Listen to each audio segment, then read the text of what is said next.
Hi guys, Mr. New Mobile here. iPhone 12 Pro Max. Please subscribe followed by the bell.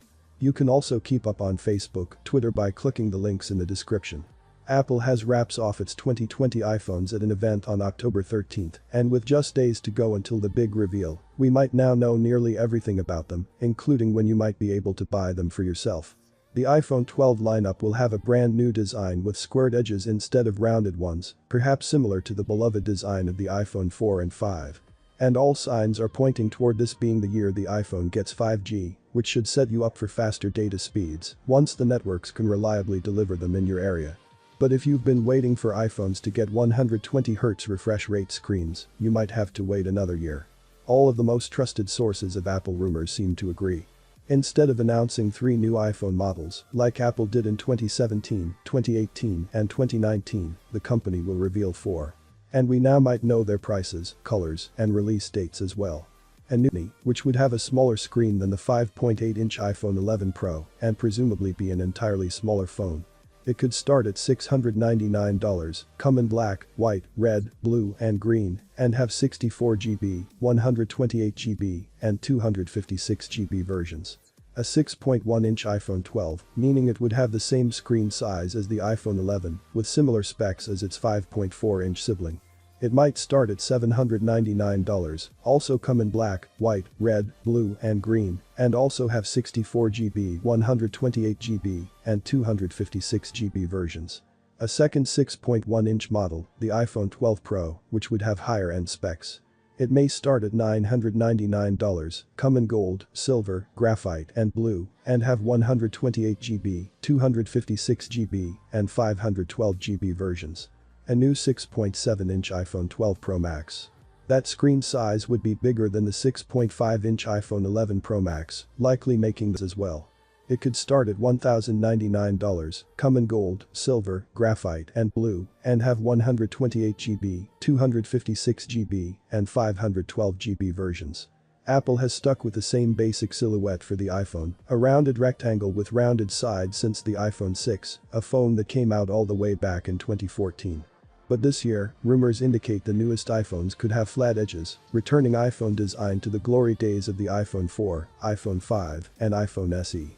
Apparent dummy models of the phones have been floating around this summer, based on the expected dimensions of the upcoming iPhones, and they give us our best idea of what that new design could look like and how their sizes compare to other phones in Apple's lineup.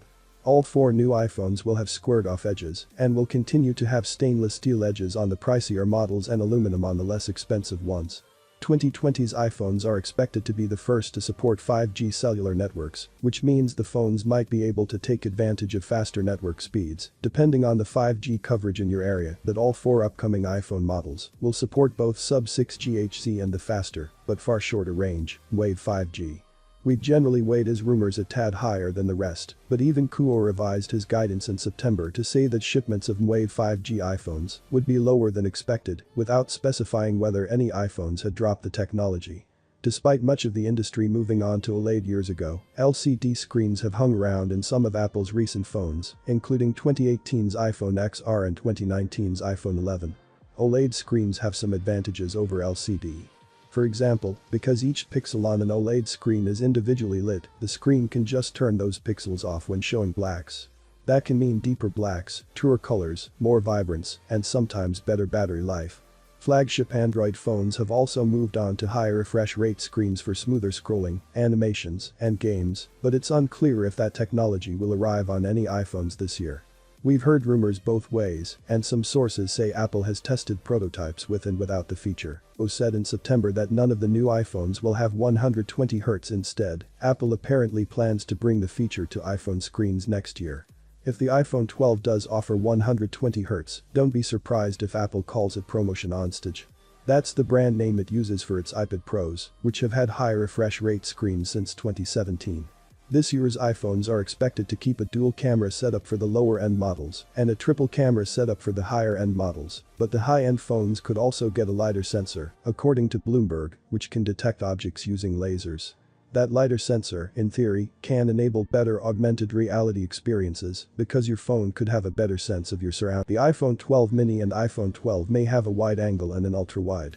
The iPhone 12 Pro could have a wide angle, an ultra-wide, a telephoto with 4x optical zoom, and a LiDAR sensor. The iPhone 12 Pro Max might have a wide angle, an ultra-wide, a telephoto with 5x optical zoom, and a LiDAR sensor. This would be a big shift, as iPhones have come with power adapters and earpods since the first iPhone launched in 2007. But perhaps Apple is trying to avoid giving everyone yet another extra power adapter or set of headphones that will just get shoved in a drawer. That doesn't mean Apple won't offer ways to charge your phone. The new iPhones will apparently still come with a Lightning to USB-C cable, according to Kuo, which would let you connect your phone to a computer or a power adapter with a USB-C port. That rumor of a Lightning to USB-C cable suggests the phone itself likely won't have a USB-C port this year, even though the iPad Pro switched over to USB-C in 2018.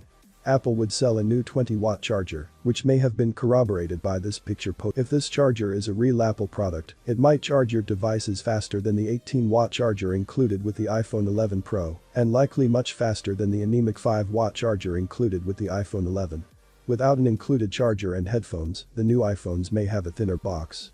In a tray that could be included in the new box, and it seems to only have space for a coiled-up cable and perhaps some papers and instructions. This year's iPhones are expected to have yet another new Apple-designed processor, as Apple has included the next numerical A series Bionic chip with new iPhones for the past few generations. Chip will be the A14 processor, which would be the same one included in the new iPad Air. The new chip will apparently be a significant upgrade, with an emphasis on speeding up artificial intelligence and Arkansas tasks. That is for now, guys. Please subscribe, like the video, comment. Thanks for watching. See you on my next video. Peace out.